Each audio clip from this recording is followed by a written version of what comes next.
Right here at Lincoln East with Coach Gingery. Now, Coach, first of all, look back at last season. What are some of your major takeaways from what that group was able to accomplish?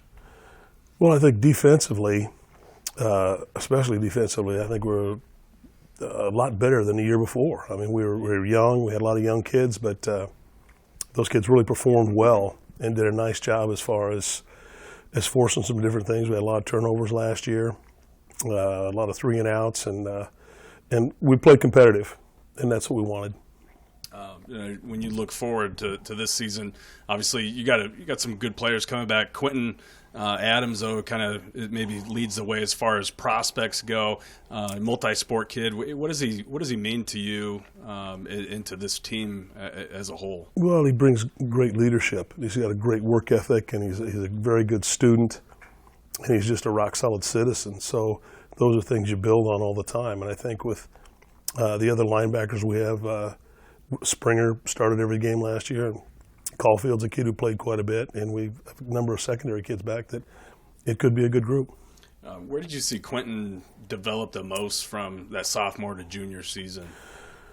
Well, I think his aggressiveness, from B to B, the kid is just solid. I think he led the conference in tackles and led the city in tackles, and just did a great job on the inside for us. So I think his physicality was a lot better. And just his intelligence on the field, get people lined up right.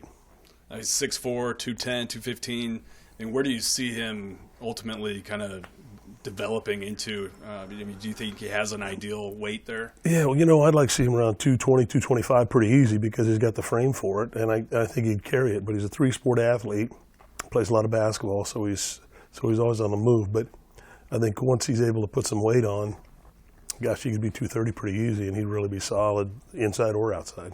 Now, a lot of colleges coming through, especially during the contact period. I know, what schools, first of all, have kind of started to show the most interest, and what are they saying as far as where they see him projecting? Well, Iowa State said they're looking at him inside or outside. Wyoming, they like his physicality in the middle. They like him in the middle. The Dakotas, they were all real high on him. They wanted to see him play basketball and see him move. And so the big thing is I think they want to see his speed, and they know with his length that he's got some good options there. So, and then if you look at him on film, I think that was the thing that pulled most people in. They saw this kid can play. And then going forward, is there a thing or two that you want to see him really work on or develop during this off season to really help you guys and maybe help his recruitment next season? Well, I think, as he said, if we get him a step quicker, if we get him a step faster so that he's, he plugged the middle for us, and we were always concerned that, hey, if something happens to this kid, our defense is going to be in trouble. And he just outperformed all season. And I think that if we can continue to work on his downhill play, he's a stopper in the middle. And that's, a huge part of the game on defense. If you got somebody in the middle that can make things happen, it changes the game a little bit. So we're going to work on his downhill play a little bit, work on his reading techniques, hopefully get him to read a little bit faster. And again, we'll work on his pass drops too and see if we can get him to match up a little bit with some of those people out of the backfield. All right. Yeah, he said he's not going to be doing summer basketball, maybe concentrating more on. Yeah, that's a secret, so don't let that out yet, I guess. Okay. I will cut that. Now, as far as the camps and things like that go, is he planning on? I know he mentioned maybe going to that mega camp in St. Louis.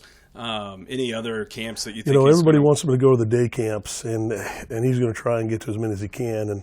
And the problem is, you can spend your whole summer doing that. So if he gets to a couple of camps, and we've talked about that, he's going to kind of come up with a list of people he wants to see and want to see him. Otherwise, you eat up that whole month of June going to camps, and you don't get a lot of training time that way.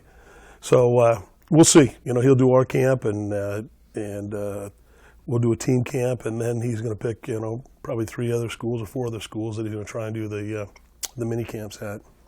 All right, sounds good. Thanks, Coach. You betcha. Thank you guys for being here.